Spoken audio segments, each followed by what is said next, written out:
Transformers are one of the biggest reasons alternating current won the war of currents.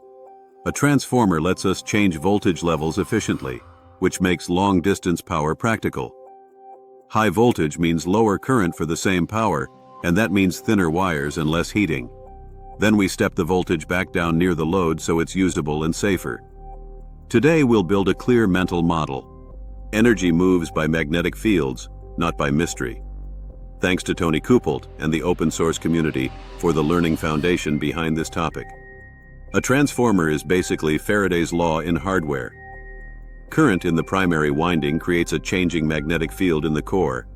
That changing magnetic field induces a voltage in the secondary winding. So energy transfers from electrical form to magnetic field and back to electrical form. The core is just a magnetic path that helps the flux link both windings efficiently. The key is change. Steady direct current does not induce a steady output. A transformer is weird because the roles flip depending on which side you look at. The primary side behaves like a load to the source feeding it. The secondary side behaves like a source to whatever load you connect. The link between them is mutual magnetic flux in the core. The load on the secondary reflects back to the primary as an electrical demand. So the primary only draws significant current when the secondary is actually delivering power.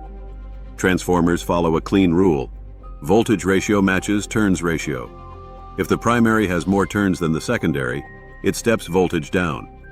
If the primary has fewer turns than the secondary, it steps voltage up.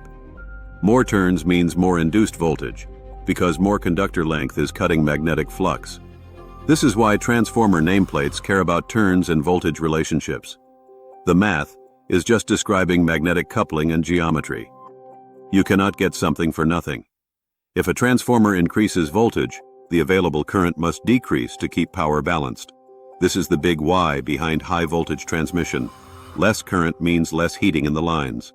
So stepping up voltage is about reducing line losses, not creating extra power. Power in is approximately power out, minus real-world losses.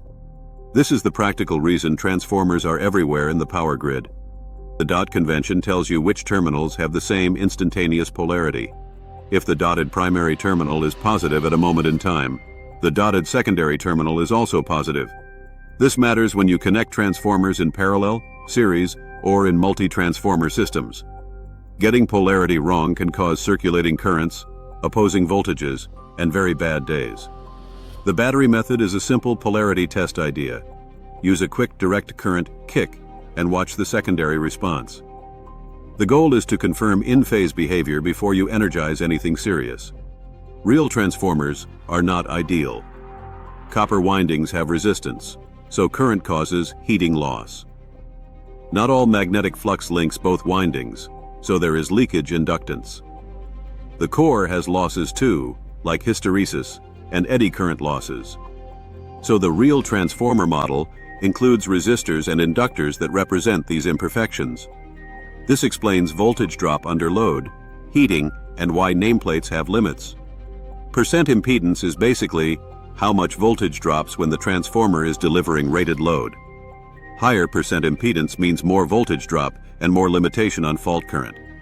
Lower percent impedance means stiffer voltage regulation, but potentially higher fault current. This becomes a huge deal in industrial power planning and short-circuit studies. You'll often see this value on the transformer nameplate. It's a quick way to predict how the transformer behaves under heavy load or fault conditions. Transformers do not only transform voltage and current, they also transform impedance. A load impedance on the secondary reflects to the primary scaled by the turns ratio squared. This is why transformers are used for matching, like feeding a low impedance load from a higher impedance source. Classic example is audio or radio style matching between stages, but the concept shows up everywhere. The transformer can make a load look bigger or look smaller to the source. Transformer shapes exist to manage magnetic flux. Laminated cores reduce eddy currents by breaking the metal into insulated sheets. Solid iron would behave like a shorted turn and heat violently due to eddy currents. Toroidal cores contain flux well, often reducing leakage and improving efficiency.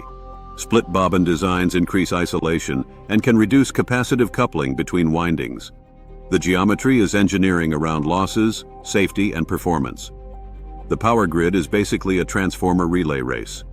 Power is generated, then stepped up for transmission. Substations step it down for distribution. Pole or pad-mounted transformers step it down again for homes and small businesses. The grid only works at scale because voltage can be changed efficiently at multiple stages. Transformers are the quiet reason power can travel far without insane losses. An auto transformer uses a single winding with a shared section for input and output. It can boost or buck voltage with less copper and often lower cost. It's smaller and cheaper for the same power rating in many cases. The trade-off is reduced isolation between input and output compared to a two-winding transformer.